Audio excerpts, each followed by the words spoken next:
de produtividade e em que, evidentemente, esse ajuste fiscal representa ainda representa a perspectiva de menor crescimento nos próximos anos, né? Então, nosso cenário, a região, a comunidade europeia, né, não propriamente a zona do euro, mas a comunidade europeia tem uma perspectiva de crescimento nos próximos 3 anos, incluindo 2010, de 1,4% ao ano, em média. Só para comparar, né, que tem uma ideia, entre 80 e 2008, a média desses países foi 2,13%, e entre 99 e 2008, 2,4%. Quer dizer, já era uma média baixa em relação, por exemplo, aos Estados Unidos, que essa média era acima de 3,5%, né? Não, em torno de 3,5%, e vai ficar muito abaixo ainda. Nós estamos falando de 1,4% contra, por exemplo, 2,5% dos Estados Unidos, né? Então, a Europa realmente continuando ficando atrás, considerando aí a comunidade europeia. Aqui é só, não sei se dá para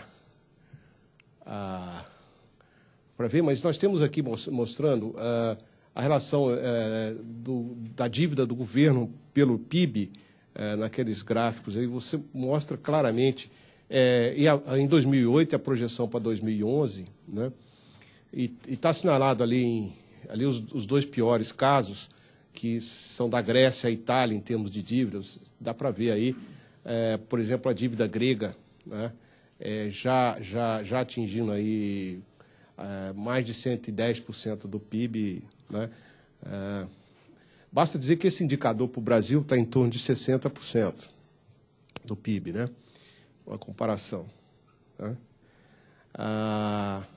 Outros países também mostra, você vê aí a situação mais difícil, com exceção, claro, da Alemanha, tem uma situação relativamente tranquila, né, nos grandes países e tal.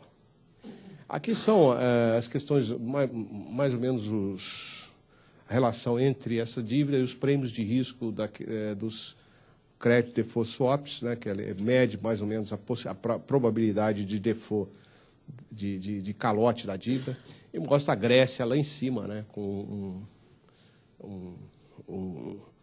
um prêmio de risco já bastante elevado em função desses temores de inadimplemento, né? Outro aspecto importante da crise é que uma crise fiscal da Europa é a alta exposição dos bancos europeus à dívida soberana desses países. Quer dizer, se houver um calote desses países, né, o sistema bancário europeu é fortemente atingido.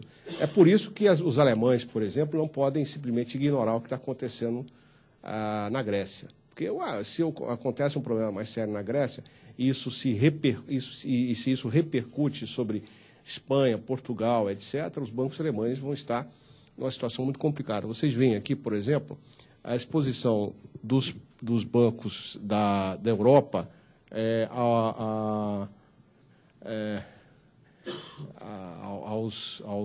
bancos, ao setor público da Grécia, né? E aqui nós temos a Grécia, a Espanha e Portugal. Você vê que, na realidade, os próprios bancos europeus são os grandes credores do setor público grego, são os grandes credores do setor público espanhol, são os grandes credores do setor público português. Os bancos americanos praticamente não têm quase nada, os bancos japoneses não têm quase nada, os bancos da União Europeia, da Grã-Bretanha não têm quase nada, né? Então, basicamente, nós estamos vendo que o problema da Europa continental ali, da Europa ocidental continental ali, tem que ser resolvido por eles mesmos, né? Aqui, só para ter uma ideia do tamanho desses países que estão em crise em relação à zona do euro, não é pouco, né? Se a gente somar esses países mais frágeis, eles representam quase que 30% do PIB da zona do euro, né? Então, realmente estamos falando aí de uma parcela importante. Claro que a Espanha, não é, representa, e a Itália são os que representam mais fortemente essa participação no PIB. A Itália com menores riscos, né, claro, do que a Espanha, de um problema. Bom, então essa é a Europa. Olhando um pouco mais aí agora outros países, a China, a economia continua em recuperação, né?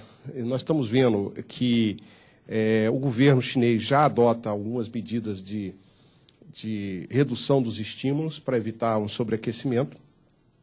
É claro que, dados chineses, a gente sempre tem que olhar um pouquinho de cuidado, né? E o grande problema hoje na China, se começa a perceber um problema potencial, é eventual surgimento de uma bolha de ativos, né, principalmente de imóveis e bolsa naquela região. Esse quadro aqui, eu gosto de mostrar ele porque esse é o quadro de vendas do varejo na China, em termos reais, desde janeiro de 2006. E a gente procura aqui a crise, não acha, né? Quer dizer, onde é que está a crise aqui? Quando é que foi a crise na China? Não consegue se ver aqui essa crise, né?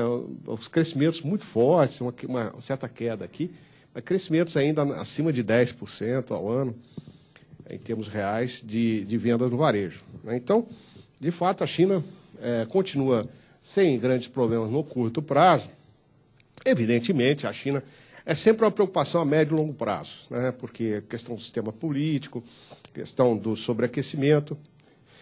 Um tema em debate importante diz respeito à moeda.